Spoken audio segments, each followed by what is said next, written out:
You've been living inside a lie so comfortable, so perfectly crafted, that you've mistaken it for truth. Every day, you walk into rooms where people drain your energy, exploit your kindness, and leave you questioning your own sanity, and you call this normal. You call this being a good person. You tell yourself that your willingness to absorb their chaos makes you noble, that your endless patience makes you strong, that your emotional availability makes you valuable. But tonight, in the silence of your own mind, you're going to confront a truth that will shatter everything you believe about human nature, about yourself, and about the game you didn't even know you were losing. They see you coming from miles away. The emotional vampires, the chaos merchants, the professional victims who have turned their instability into an art form.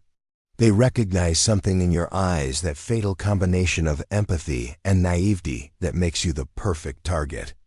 You think you're helping them by listening to their problems, by offering your shoulder for their tears, by making their emergencies your own. But you're not helping anyone. You're feeding a machine that runs on your emotional energy, and every time you engage with their drama, you're teaching them that their chaos works. The comfortable lie you tell yourself is that these people need you, that without your understanding, your patience, your endless capacity for their emotional storms, they would crumble. But here's what you refuse to see. They were manipulating emotions long before they met you, and they'll continue long after you're gone. Your presence in their life isn't essential, it's convenient. You're not their savior. You're their supply. And the moment you stop providing what they need, watch how quickly they move on to their next source. You've been trained to believe that emotional people are somehow more authentic, more real, more connected to their humanity than those who maintain control. Society has sold you the myth that tears equal truth, that chaos equals depth, that instability equals sensitivity. But tonight, you're going to discover that the most emotional people in your life are often the most calculating, the most strategic, the most aware of exactly what they're doing to you. Every emotional outburst you've witnessed, every crisis you've helped resolve, every moment you felt needed, it was theater. Performance art designed to keep you trapped in a role you never auditioned for, but somehow always play. The role of the emotional janitor, cleaning up their mess while they create new ones. The role of the unpaid therapist, solving problems they have no intention of fixing. The role of the emotional hostage, held captive by someone else's feelings. You've been playing a game where the rules were written by people who never intended to follow them. A game where your honesty is used against you, where your kindness becomes your weakness, where your emotional intelligence becomes the very thing that makes you vulnerable to those who have weaponized theirs. They know that good people like you will always choose to believe the best in others, even when those others are showing you exactly who they are. But what if I told you that your emotional honesty, the thing you've always believed makes you superior to the manipulators and game players, is actually what makes you their perfect victim?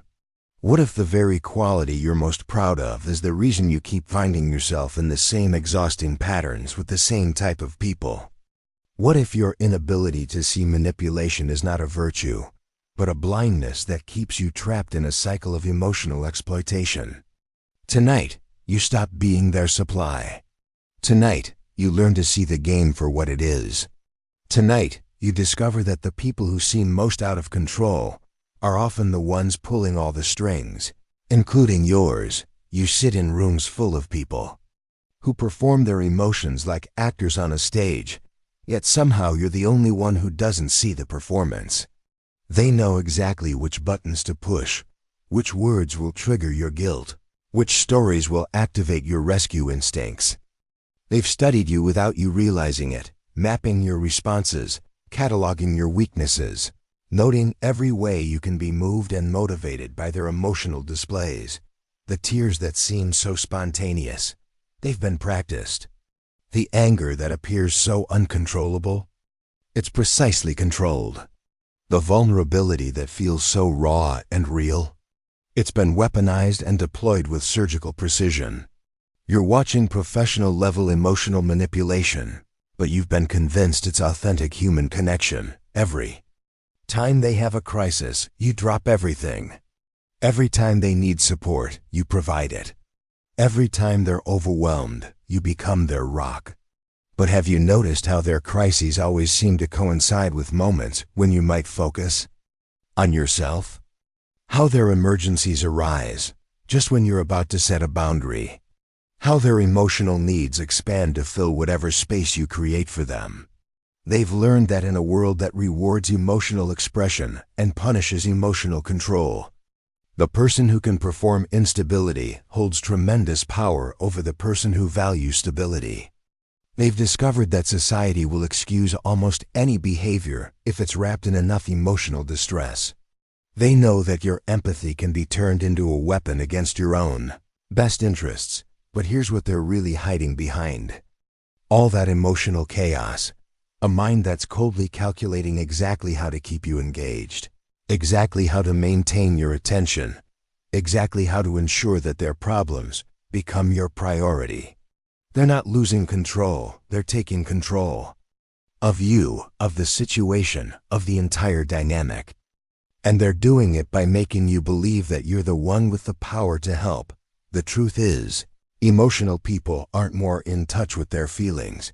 They're more in touch with yours.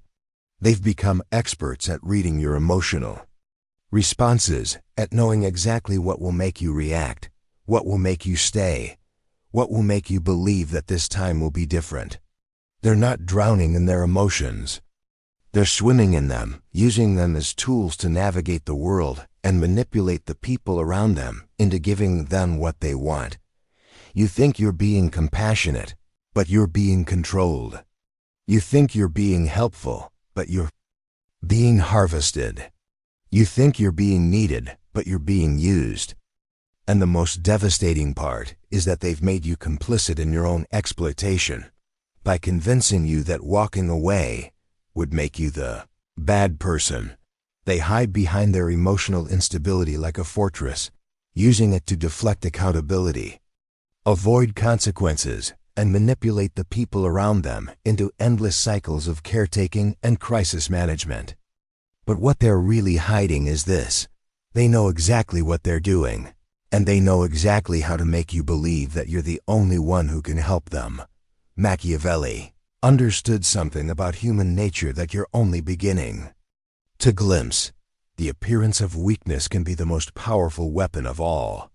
The person who seems most vulnerable, most needy, most dependent on your help is often the one who has the most control over your life. They've learned to make their chaos your responsibility, their healing your mission, their emotional stability your obsession. The emotional manipulator has perfected the art of making you feel simultaneously powerful and powerless. Powerful enough to believe you can help them, powerless enough to never actually succeed. They keep you in a constant state of almost progress, where you're always on the verge of helping them break through, always convinced that the next conversation, the next crisis, the next moment of support will be the one that finally makes the difference. They've turned your empathy into their empire, your kindness into their kingdom, your emotional intelligence into their advantage. Every quality you possess that makes you a good person becomes a tool they can use to maintain their hold over you. Your ability to see the best in people becomes their ability to hide their worst from you. Your willingness to give people the benefit of the doubt becomes their permission to doubt your own perceptions. But perhaps the most Machiavellian aspect of their strategy is how they've convinced you that you're helping them, while they're actually helping themselves to you. They've made you believe that your emotional investment in their problems is noble, when in reality, it's nothing more than a sophisticated form of exploitation. They need you to believe you're making a difference, so you'll continue to provide the emotional resources they require to maintain their lifestyle of manufactured crisis and manipulated care. The emotional manipulator doesn't want to get better, they want to get more. More attention, more energy, more investment from you in their endless drama. Getting better would mean losing their most reliable source of supply. Your willingness to believe that their emotions are both uncontrollable and your responsibility. To help control, they've created a dynamic where you feel guilty for having boundaries, selfish for prioritizing your own needs, and cruel for refusing to participate in their emotional emergencies. They've made you complicit in your own depletion by framing your self-preservation as abandonment, your emotional health as selfishness, your refusal to be their unpaid therapist as a moral failing. The most dangerous part of their strategy is how they've trained you to doubt your own perceptions. When you start to recognize the patterns, when you begin to see the manipulation, when you finally understand that their chaos is calculated, they make you feel like you're the one who's being unfair, unreasonable, unfeeling. They gaslight you into believing that seeing their game clearly makes you the monster. But tonight, you're going to learn the most powerful tool in your arsenal against emotional manipulation: your indifference to their performance. The weapon they fear most is not your anger, not your confrontation, not your attempts to expose them. It's your complete and utter lack of reaction to their emotional theater. Watch what happens when you stop rushing to calm their storms. Notice how quickly their uncontrollable emotions become suddenly manageable when there's no audience to perform for, no sympathy to harvest, no reaction to provoke. The moment you remove yourself as a participant in their emotional drama, the drama itself begins to lose its power. Your silence becomes their nightmare. Not the hostile silence of anger or the punitive silence of punishment, but the indifferent silence of someone who has finally seen through the performance and decided to stop watching the show. This is the silence that shatters their reality because it forces them to confront the one truth they've been avoiding. Their emotions are a choice, and they've been choosing to use them as weapons. When you stop reacting to their provocations, stop engaging with their crises, stop making their feelings your emergency, you expose the calculated nature of their chaos. They lose their power to move you, to manipulate you, to make their problems your priority. And in that loss of power, their true nature is revealed, not the helpless victim they've portrayed themselves to be, but the strategic manipulator they've always been. The emotional manipulator follows a script they don't even realize they're reading. Every crisis unfolds in the same predictable pattern. The setup, where they create or amplify a problem. The escalation, where they make it seem overwhelming and urgent. The crisis, where they position themselves as the victim and you as the potential savior. And the resolution, where your help temporarily solves the problem while creating the conditions for the next cycle. Here's what they don't know. Once you can see their script, you can predict their next move, prepare your response, and turn their own strategy against them. You begin to recognize the setup before it becomes a crisis, the manipulation before it becomes a problem, the performance before it becomes your reality. You start to notice how their emergencies always seem to require your immediate attention, how their crises always demand your emotional energy, how their problems always become your priority. You see the timing of their breakdowns, the strategic nature of their vulnerability, the calculated deployment of their tears and anger and desperation. Once you understand that their emotional chaos is not spontaneous but scripted, not authentic, but performed, not uncontrollable but calculated, you can begin to respond from a place of knowledge rather than reaction. You can see their moves before they make them, anticipate their strategies before they deploy them, protect yourself before they attack. The emotional manipulator relies on your inability to see patterns, your willingness to treat each crisis as unique and urgent, your tendency to forget how many times you've been in this exact situation before. But when you step back and observe their behavior over time, the patterns become undeniable, the script becomes visible, the manipulation becomes obvious. You learn to read the signs, the way they escalate when you're about to disengage, the way they de-escalate when you give them what they want, the way they create new problems just as old ones are being resolved. You recognize their tells, the specific words they use to trigger your guilt, the particular emotions they perform to activate your rescue instincts, the exact timing they choose to maximize your vulnerability to their manipulation. And once you can read their script, you can write your own. You can choose when to engage and when to withdraw, when to respond and when to remain silent, when to offer help and when to let them face the consequences of their own choices. You become the author of your own responses rather than the reactor to their provocations. Your attention has become their addiction. And like any dealer, you hold the power to create withdrawal. The strategic withdrawal of your presence becomes your most powerful teacher, not cruel rejection, but calculated unavailability. You learn to make yourself scarce when they're performing, absent when they're manipulating, unavailable when they're demanding your immediate attention. Watch how they scramble when the supply of your emotional energy is suddenly cut off.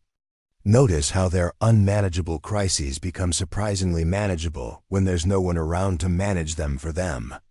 Observe how their desperate need for your help diminishes when their help is no longer readily available.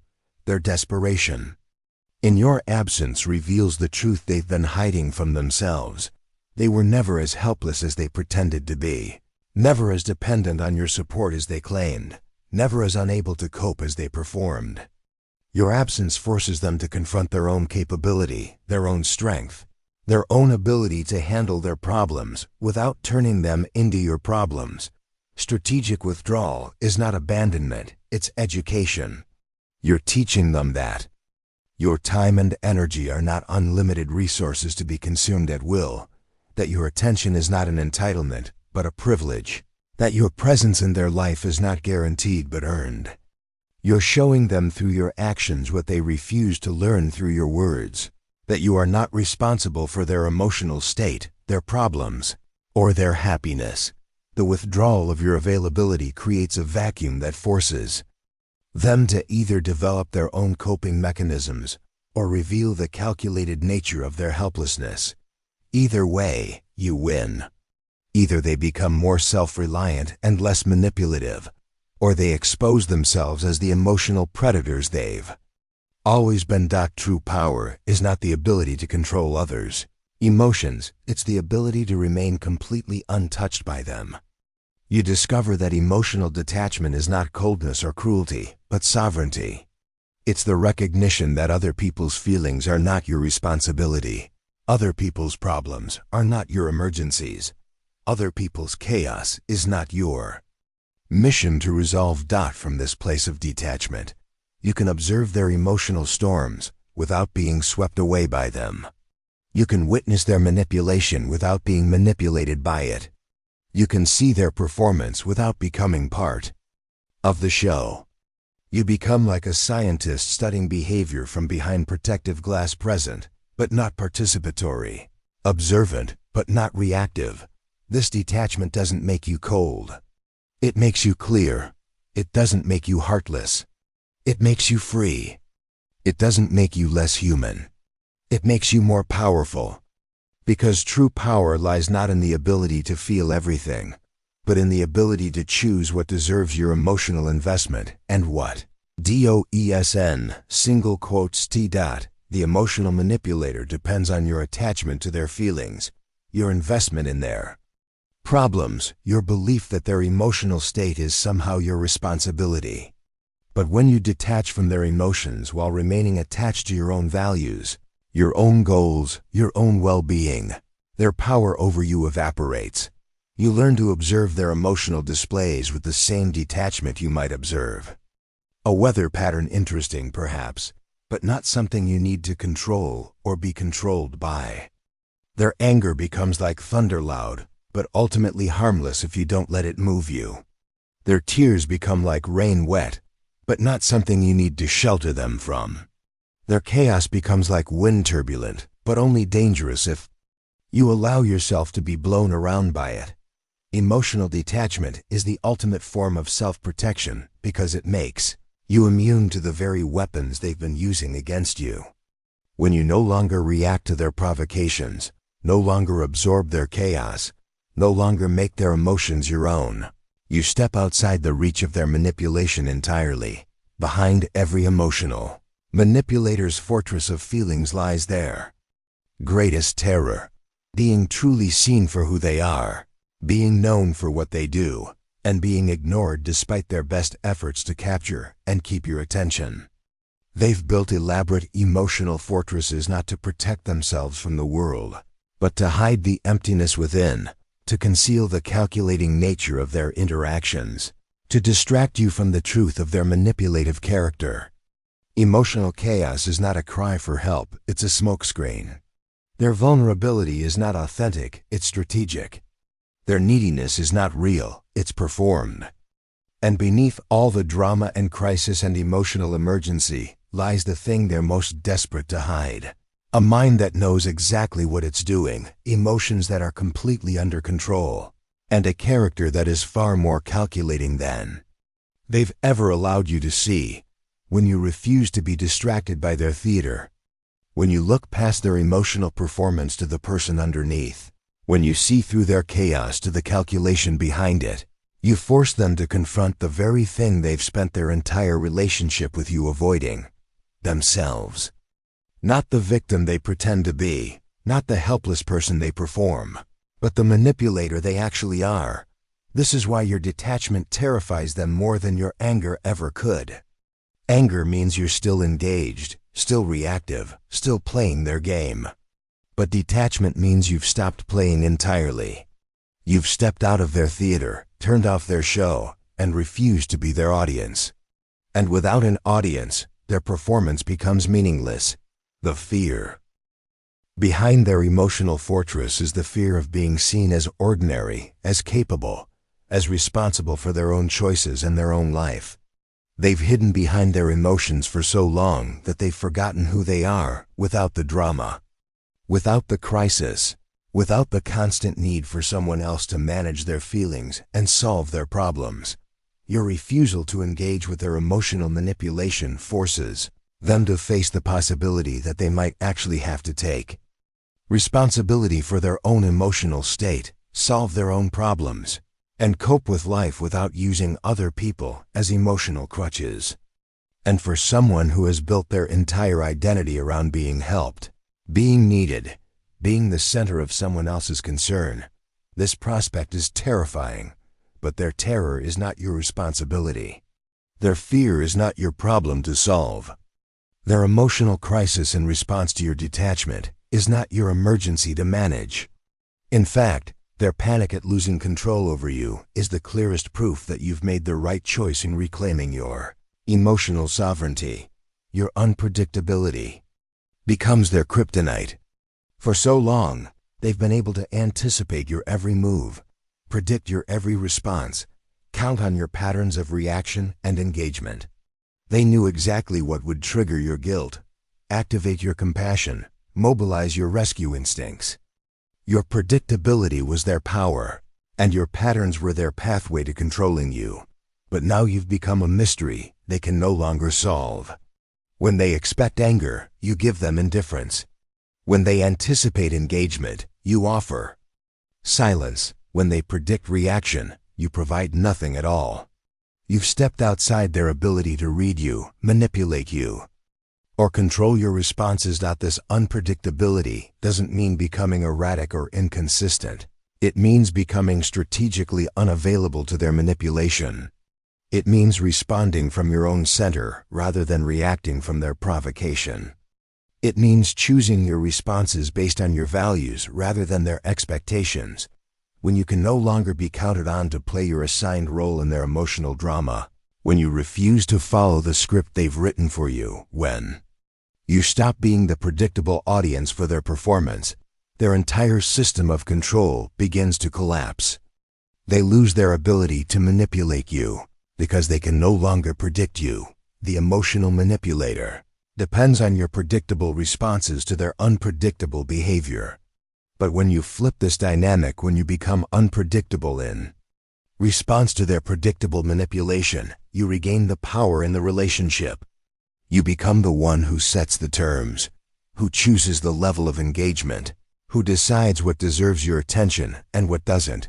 Your unpredictability forces them to actually consider your needs, your boundaries, your limits, because they can no longer take your responses for granted. They have to start treating you like a person with agency rather than a resource to be exploited, because you've proven that you cannot be controlled, cannot be manipulated, cannot be taken for granted. This is the moment when you realize that all their emotional chaos, all their crisis and drama and desperate need for your help was never really about them. It was about controlling you. And now that you've stepped outside their control, now that you've become unpredictable and unavailable to their manipulation, you can see their behavior for what it truly is, a calculated strategy to keep you engaged, invested, and exploitable. You've transcended their emotional gravity and entered a realm where their feelings no longer bend your reality. From this elevated position, you can see the entire game with perfect clarity. They were never victims of their emotions. They were masters of emotional warfare, and you were their chosen battlefield. But now you've removed yourself from their theater, stepped out of their play, and claimed your sovereignty over your own emotional landscape. You're no longer a participant in their drama, no longer a player in their game, no longer a resource in their emotional supply chain. You've become something they cannot manipulate, cannot control, cannot use, a sovereign individual who chooses their own responses, sets their own boundaries, and values their own peace above all else. From this place of sovereignty, you can observe their continued attempts at manipulation with something approaching amusement. Their provocations feel like gentle breezes against a mountain. Their emotional storms seem like distant weather that cannot touch you. Their chaos becomes like background noise that you can choose to tune out entirely. You realize that all along, the power was yours. The power to engage or disengage, to respond or remain silent, to help or to let them help themselves. You had simply been convinced to give that power away, to let someone else's emotions become more important than your own peace, someone else's problems become more urgent than your own well-being. But sovereignty means reclaiming that power, setting boundaries that protect your energy, making choices that serve your highest good rather than their emotional needs. It means recognizing that you are not responsible for other people's feelings, other people's healing, other people's emotional state. You are only responsible for your own. The sovereign self is untouchable, unmanipulatable, unavailable for exploitation. Not because you've become cold or cruel, but because you've become clear. Clear about your own worth, clear about your own boundaries, clear about what you will and will not accept in your relationships. Clear about the difference between helping someone and being used by someone. And in this clarity, in this sovereignty, in this complete ownership of your own emotional space, you find something that all their chaos could never give you: peace. Not the fragile peace that depends on other people behaving well, but the unshakable peace that comes from knowing that regardless of how others choose to conduct themselves, you remain in complete control of your own responses, your own choices, your own life. You have learned the ultimate lesson, that your emotional energy is your most precious resource, and like any precious resource, it must be guarded, protected, and invested wisely. You no longer give it away freely to anyone who demands it, performs for it, or tries to manipulate you into providing it. You have become the sovereign ruler of your own inner kingdom, and in that sovereignty, you have found your freedom. Emotional manipulators of the world continue their performances, but they are now performing for empty seats. Their theater continues, but you are no longer in the audience. Their game continues, but you are no longer playing. And in your absence from their drama, in your refusal to participate in their chaos, in your sovereign choice to prioritize your own peace above their emotional demands, you have discovered the most powerful truth of all. You were never trapped by their manipulation. You were only trapped by your own willingness to be manipulated. Now you are free.